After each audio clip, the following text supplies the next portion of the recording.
This is the 10 o'clock news on Q2, Montana's news leader. Good evening, everyone. Thanks for joining us tonight. I'm Jeanelle Slade. And I'm Jay Cohn. In New York City, 8 people are dead, 12 injured after a suspect uses a rented pickup truck as a weapon. This after a truck drove onto a Manhattan bike path today in what investigators describe as a deliberate act of terror. The latest on the story tonight from Kenneth Craig. We got multiple casualties. This is a mass casualty situation here. The deadliest terror attack in New York City since 9/11 unfolded in the shadow of the new World Trade Center. This was an act of terror, and a particularly cowardly act of terror. Just after 3 p.m., a white pickup truck jumped a curb and drove onto a bike path running alongside the West Side Highway. The vehicle continued south for several blocks, striking more than a dozen people. It came to a halt when it smashed into a school bus in Chambers Street. The driver got out and started to walk across the roadway. Witnesses said he appeared to be heavily armed. I just saw him walking down the streets there with his gun in his hands. Police officers confronted the man. They shot him once in the abdomen. The weapons were not real. The subject was wounded and transported to a local hospital. A paintball gun and a pellet gun were recovered at the scene. Federal law enforcement source tells CBS News that investigators found a note inside the truck that made reference to ISIS. The suspect has been identified as Sayfullo Saipov, a 29-year-old Uzbekistan native who lives in Florida. Officials believe he acted alone, and they say there's no evidence this attack was part of a larger plot. Kenneth Craig, CBS News, New York. As of news time tonight, the victims' identities have not yet been made public. As countries pressure the internet giants to control extremist materials, Congress enters hearings with Facebook, Twitter, and Google today. The goal is to figure out how to handle the online content. Terrorism experts say ISIS produces about 100 pieces of new content weekly, including graphic execution videos and bomb-making instructions. Congress is holding the hearings after Facebook admitted it found thousands of divisive ads from Russian trolls with the goal to spread disinformation during the 2016 presidential election. Facebook, Microsoft, Twitter, and YouTube already employ thousands of workers and use artificial intelligence to remove and stop extremist content.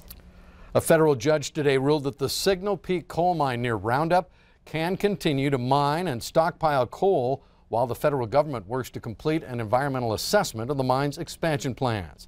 At a hearing in Missoula Federal Court, U.S. District Judge Donald Malloy decided to allow the mine to stockpile up to 170,000 tons of coal, but also directed that the coal on federal land not be shipped or sold. Tuesday's ruling, the latest twist in a legal battle between Signal Peak and the Montana Environmental Information Center, which had sued the mine and the federal government in an effort to block the mine's proposed expansion. Back in August, Judge Malloy ordered an immediate halt to Signal Peak's expansion of 176 million tons in the Bull Mountains south of Roundup because he said the government's review had failed to consider the environmental effects of shipping that coal to Asian markets.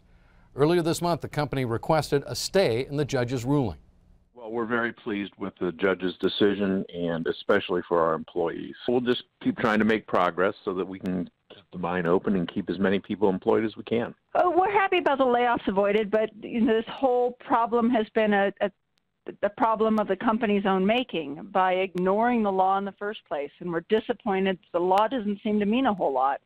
When a company can come in and say, we don't want to have to comply with the law, otherwise we might have to shut down, we would argue the law is not optional. The law is something that they should have paid attention to years ago. Signal Peak employs 260 workers at its Bull Mountain mine, which is the state's largest underground coal mine.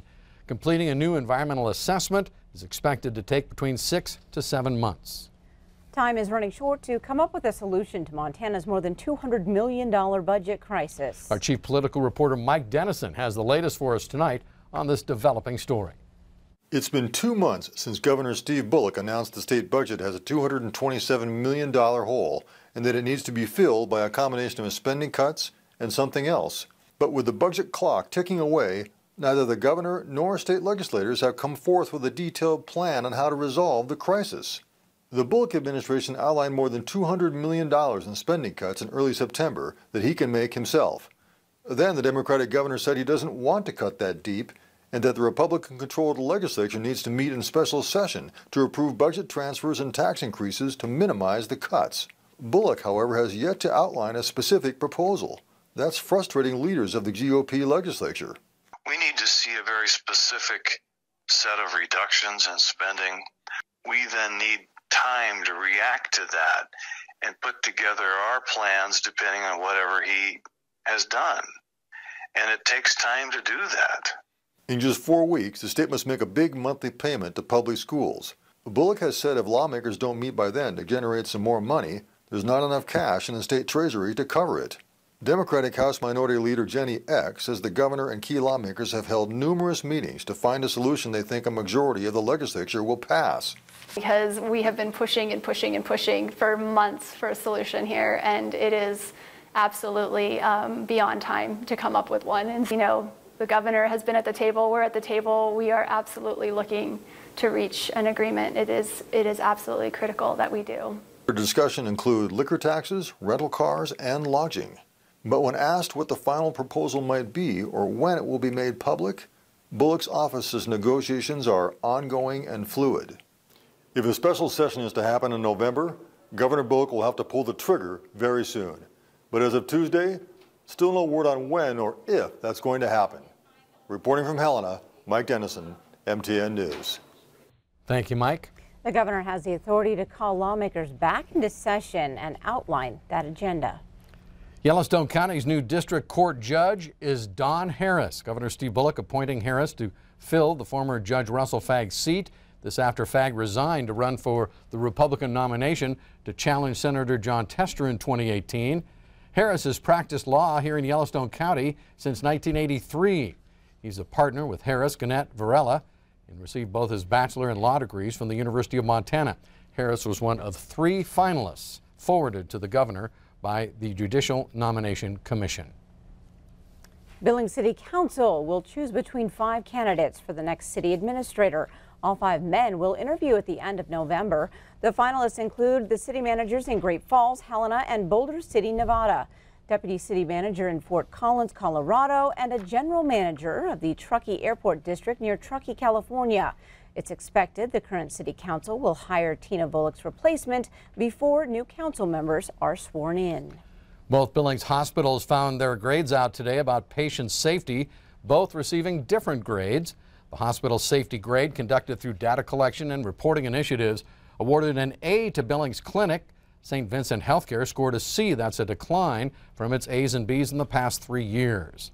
Billings Clinic was one of 832 hospitals awarded an A, performing above average in infection control and practices to prevent errors. The hospital earned below average marks with surgical site infection after colon surgery, accidental cuts and tears, and patient falls. It also scored poorly on leadership preventing errors, communication with doctors, and staff working together to prevent errors. St. Vincent, meanwhile, scored below average with infections in the blood or urinary tract during an ICU stay, and also scored poorly on hand washing, staff working together to prevent errors, as well as tracking and reducing risks to patients.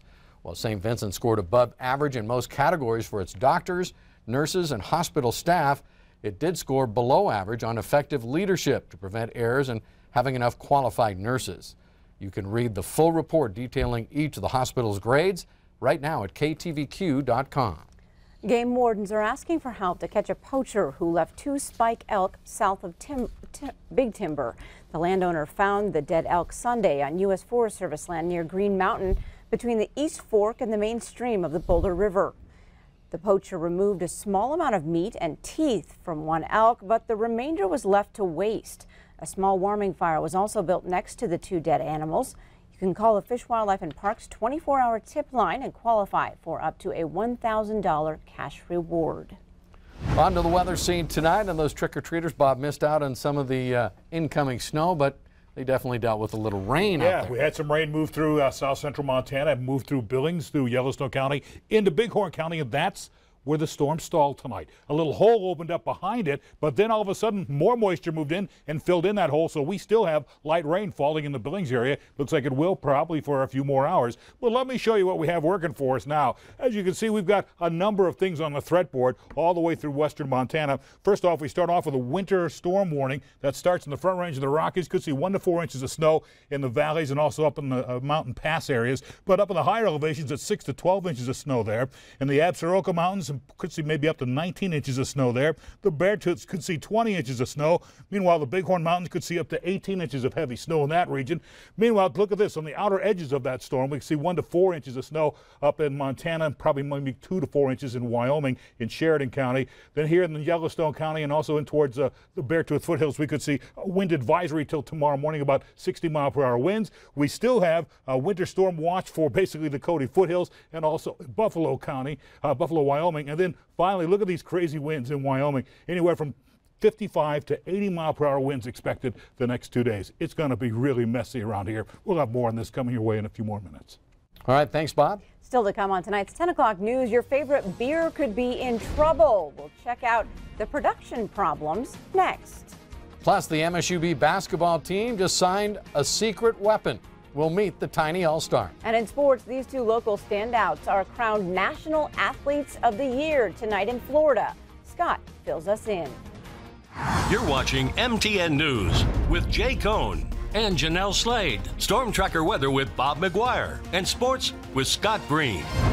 This is the 10 o'clock news on Q2, Montana's news leader.